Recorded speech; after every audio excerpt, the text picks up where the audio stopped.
आता आपण बघतोय युनिट्स कशाला म्हणायचं बेटा. मग त्याला आपण डिफाईन कसं करू शकतो युनिट्सला बेटा. बघ, a reference standard use for the measurement.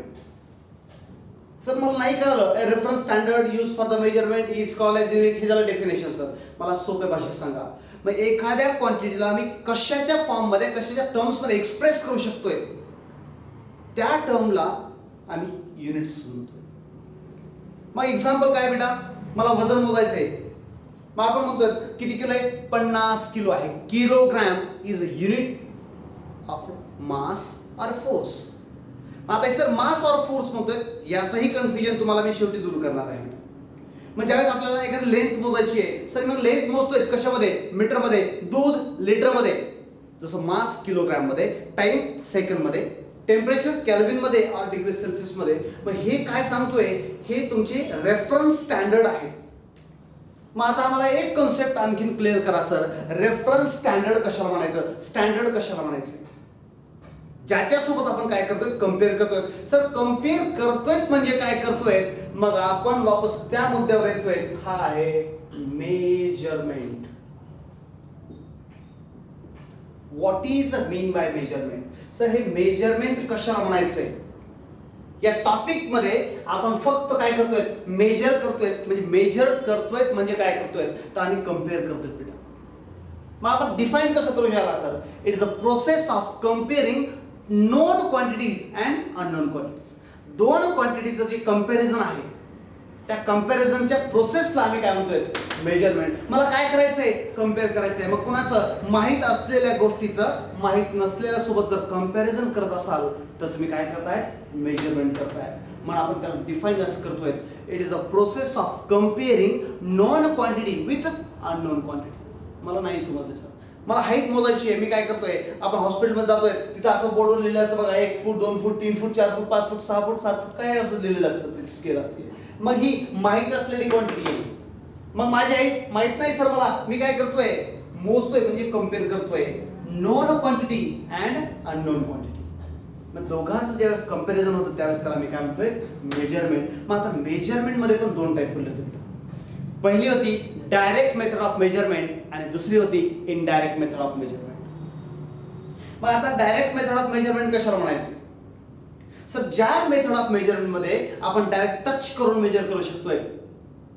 म्हणजे काय करतोय sir, to calculate the distance between two walls. या भिंतीचं त्या भिंतीपर्यंत मला डिस्टन्स मोजायचंय. मग मी काय करतोय, असं टेप घेतोय, टच करतोय, पळत पळत जातोय, टच करतोय. सर टच करून मेजर केलं असेल तर direct method of measurement, without touch करत असेल तर इनडायरेक्ट मेथड ऑफ मेजरमेंट. मग to calculate the height of the ceiling, direct method of measurement.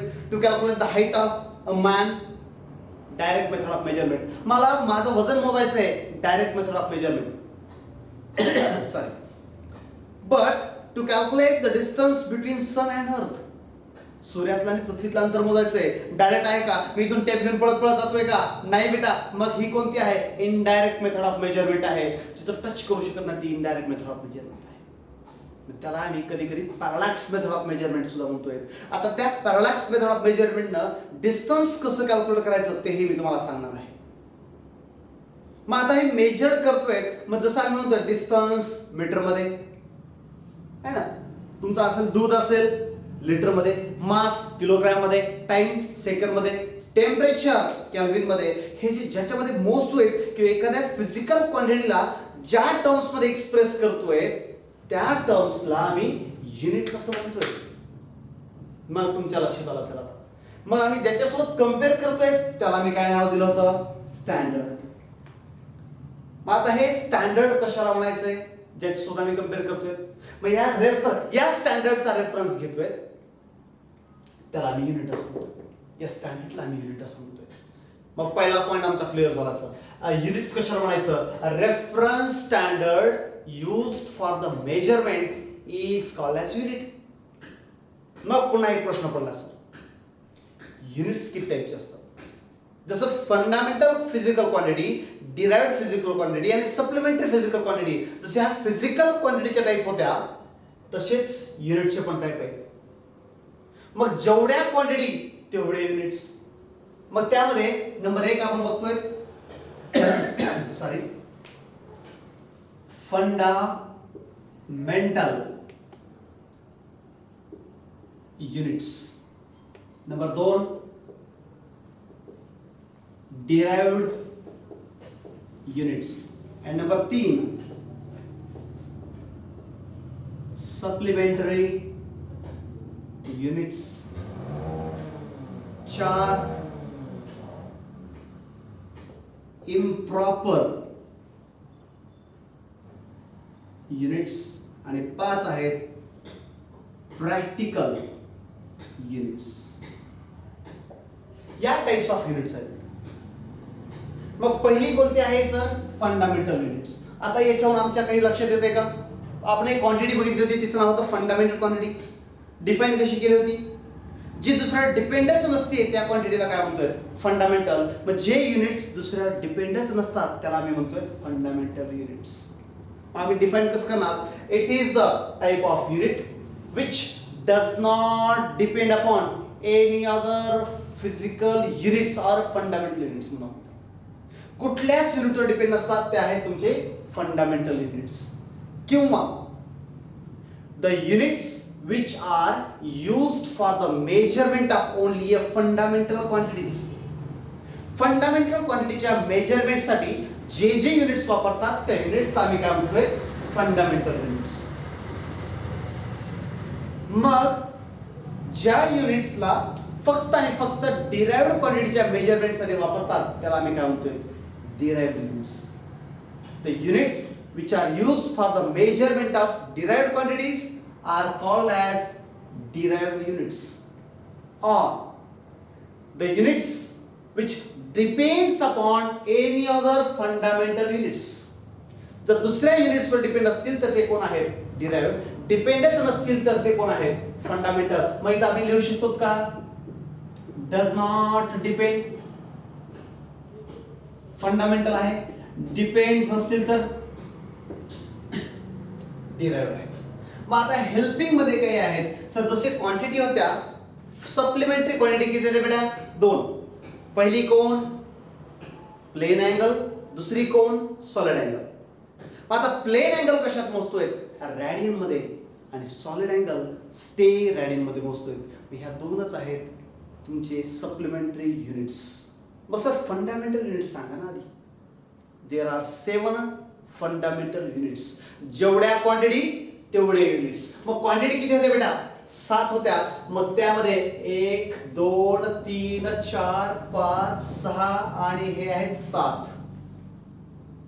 पहिलं कोणतं युनिट आहे? मग पहिली क्वांटिटी कोणती होती? लेंथ. लेंथ कशात मोजतोय? मीटर मध्ये. दुसरं काय होतं? मास. कशामध्ये? किलोग्रॅम मध्ये. तिसरी क्वांटिटी टाइम. युनिट काय? सेकंद आहे. Fourth quantity temperature. Temperature is measured in terms of kelvin. Fifth quantity luminous intensity. Luminous intensity is measured in terms of candela. Sixth quantity electric current. Electric current is measured in terms of ampere. And seventh physical fundamental quantity is amount of substance, and amount of substance is measured in terms of mole. मग आमच्या लक्षात आलं sir हे कोण आहेत? 7 fundamental units आहेत बेटा. मी इथं टाकतोय हे तुमचे फंडामेंटल युनिट्स. किती आहेत? 7. 1 metre, 2 kilo, 3 second, 4 kelvin, 5 candela, 6 ampere आणि 7 मोल आहे. मग ह्या तुमच्या आहेत. त्या 7 सोडून आणि आणखीन 2 म्हणजे एक कोण आहे? Plane angle. कशात मोजतोय आपण? रॅडियन मध्ये. आणि दुसरा आहे स्टे रॅडियन मध्ये. ह्या 2 कोण आहेत? Supplementary units, fundamental units. हे 7 आणि हे 2 सोडून जेवढे पण युनिट्स येत आहेत तेवढे युनिट्स हे आहेत कोणते? डिराइव्ड युनिट्स आहेत बेटा. मग आता एक्झाम्पल कोणते कोणते सर? मला आधी एक्झाम्पल सांगा. जसं फंडामेंटल युनिट्स कशाला म्हणतोय आम्ही? मीटर फंडामेंटल आहे. हे फंडामेंटल युनिट्स आहेत सर. मीटर आहे, किलोग्राम आहे, सेकंद आहे, केल्विन आहे, कॅन्डल आहे, एम्पियर आहे, मोल आहे.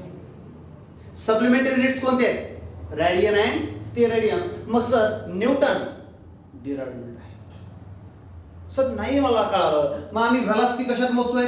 Metre per second. मग आता ही सर काय आहे? Derived units. इथं सर दोघांची खबळी आहे. इथं लेंथ बघा, इथं मीटर सेकंद. दोन फंडामेंटल युनिट्स एकत्र आले की तयार होणारं युनिट हे कोणतं आहे? सॉरी, डिराइव्ड युनिट आहे. मग दोनच का सर? कधी कधी तीन येऊ शकतात. येऊ दे. इम्पल्स कसं म्हणतो आम्ही? न्यूटन. सर कोणतं युनिट आहे? डिराइव्ड आहे. सर का? न्यूटनची फोड कशी बेटा? kg इंटू मीटर पर सेकंड स्क्वेअर. सर इथं मास पण आहे, लेंथ पण आहे आणि टाइम पण आहे. सर तिघांच्या खबळीमधून तयार झालेली जी युनिट आहे त्या युनिटला आम्ही काय म्हणतो? Derived units. मग सर न्यूटन, मग आणखी जूल आहे, वॅट आहे. कुठलंही त्या 7 आणि 2 सोडून जेवढे तुम्हाला युनिट्स सापडतील ते युनिट्स कोण आहेत? हे फक्त आणि फक्त डिराइव्ड युनिट्स आहेत. पहिला पॉइंट क्लिअर झाला. Fundamental units, the units which does not depend upon any other units, that units are called as the fundamental units, or the units which are used for the measurement of only fundamental quantities. तर फक्त fundamental क्वांटिटीच्या measurement साठी जे जे unit वापरतात त्याला आम्ही काय म्हणतोय? Fundamental unit. मग डिराइव्ड क्वांटिटीच्या मेजरमेंट साठी जे वापरतात त्याला काय म्हणायचंय? डिराइव्ड युनिट्स म्हणायचंय आपण.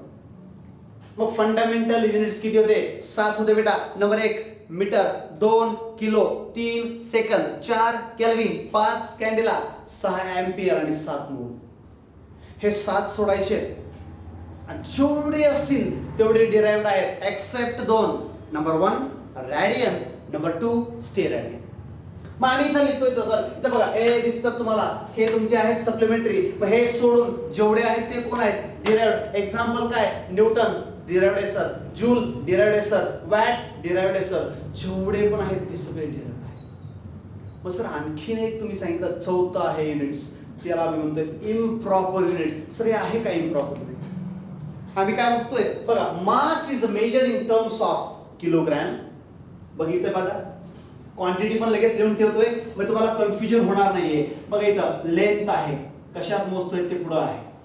मास आहे किलोग्रॅम मध्ये, टाइम आहे सेकंड मध्ये, टेम्परेचर आहे केल्विन मध्ये, ल्युमिनस इंटेन्सिटी आहे कॅन्डेला मध्ये, इलेक्ट्रिक करंट आहे.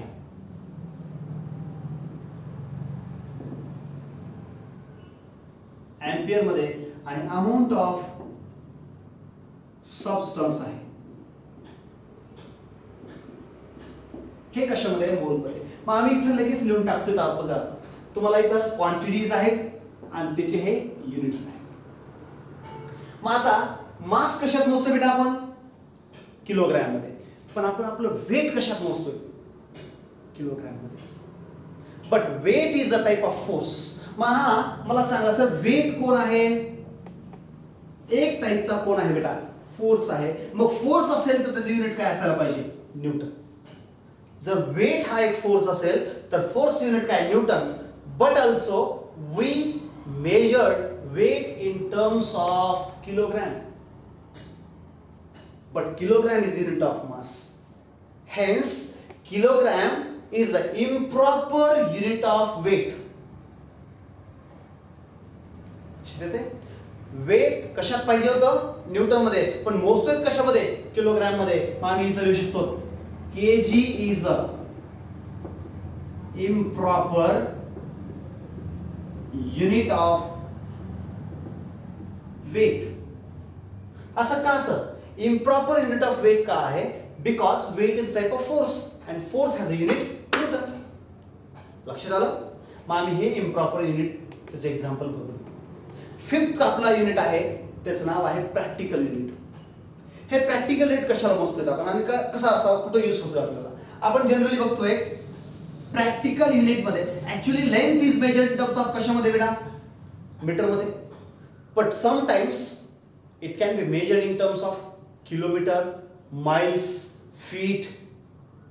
हे काय आहेत सर? हे जे आहेत तुमचे प्रॅक्टिकल युनिट आहेत. जसं distance is measured in terms of metre मध्ये. बघ बेटा, डिस्टन्स कशात मोजतोय आम्ही?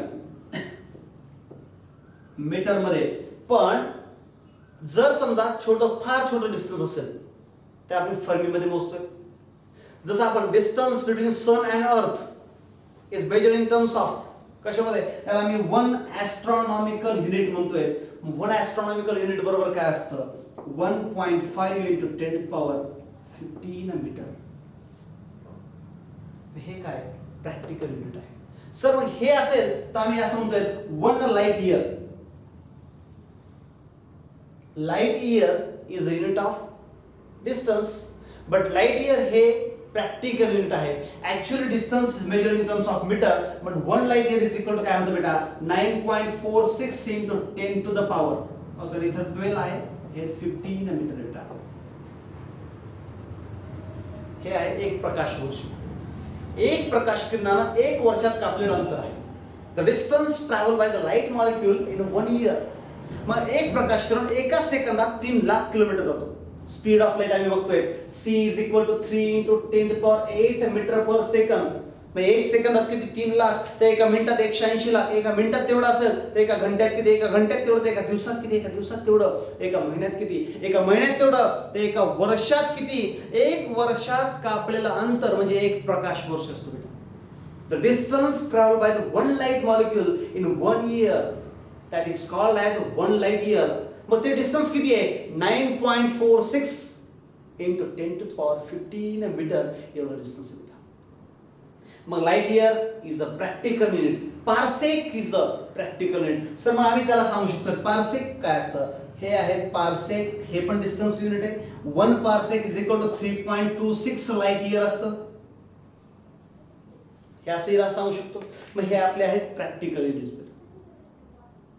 सुरुवातीला सांगितलं आपण काय युनिट्स कशाला म्हणायचं, a reference standard use for the measurement. त्या स्टँडर्डला आम्ही काय म्हणतोय युनिट्स. युनिटचे टाइम बघितले आपण, किती होते, 5 टाइप्स होते. Number 1 fundamental unit, number 2 derived unit, number 3 supplementary unit आणि नंबर 4 इम्प्रॉपर. 5 प्रॅक्टिकल.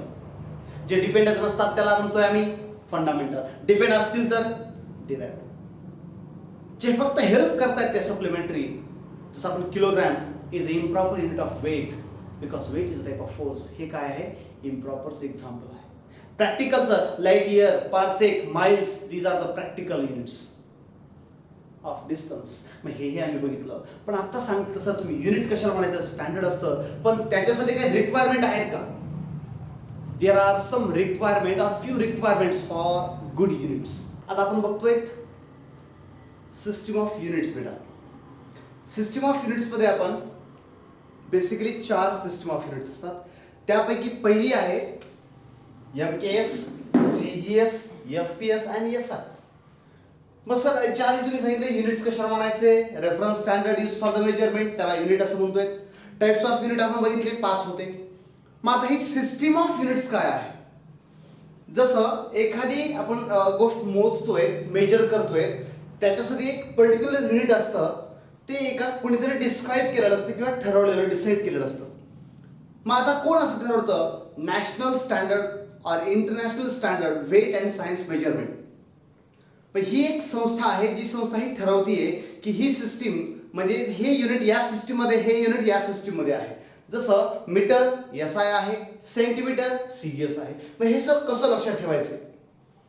मग आपल्याला फंडामेंटल क्वांटिटीज होत्या बेटा 3, लेंथ, मास, टाइम. अशा एकूण 7 होत्या.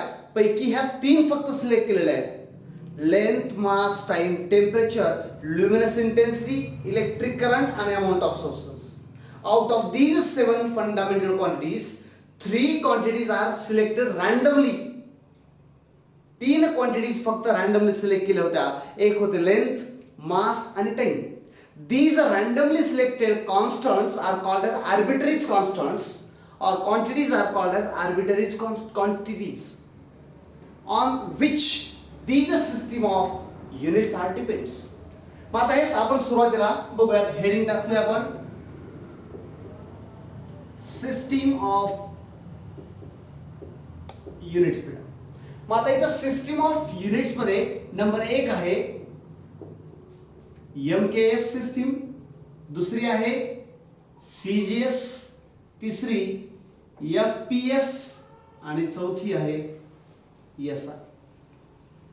कुठलीही सिस्टीम ही तुमच्या 3 कॉन्स्टंट्सवर डिपेंड आहे, त्याला आम्ही आर्बिटरीज कॉन्स्टंट्स असं म्हणतोय. Why these constants are called as arbitraries constants? कोणते कॉन्स्टंट्स आहेत? बघा, पहिले एक आहे लेंथ, मास, टाइम. हे 3 कॉन्स्टंट्स आहेत. या कॉन्स्टंट्सला आर्बिटरीज कॉन्स्टंट्स असं म्हणतोय. Why these constants are called as arbitrary constants? Because these constants are selected randomly. मग आता याच्यामध्ये आपण बघतोय काय सर, लेंथ कशात मोजतोय आपण? फार मोठी लेंथ आहे, कशात मोजतोय मी बेटा? मीटर मध्ये. मास असेल तर कशात मोजतोय? किलोग्रॅम मध्ये. टाइम कशात मोजतोय बेटा आपण? सेकंड्स मध्ये. मग आता लक्षात येत आहे आमच्या सर, हे बघा, हे 3 कॉन्स्टंट्स आणि इथे आपण घेऊयात सिस्टीम ऑफ युनिट्स. छोटी लेंथ असेल तर कशात मोजतोय? मोठी असेल तर मीटर मध्ये, छोटी असेल तर सेंटीमीटर मध्ये. छोटस मास असेल ग्रॅम मध्ये, टाइम मात्र सेकंड मध्येच.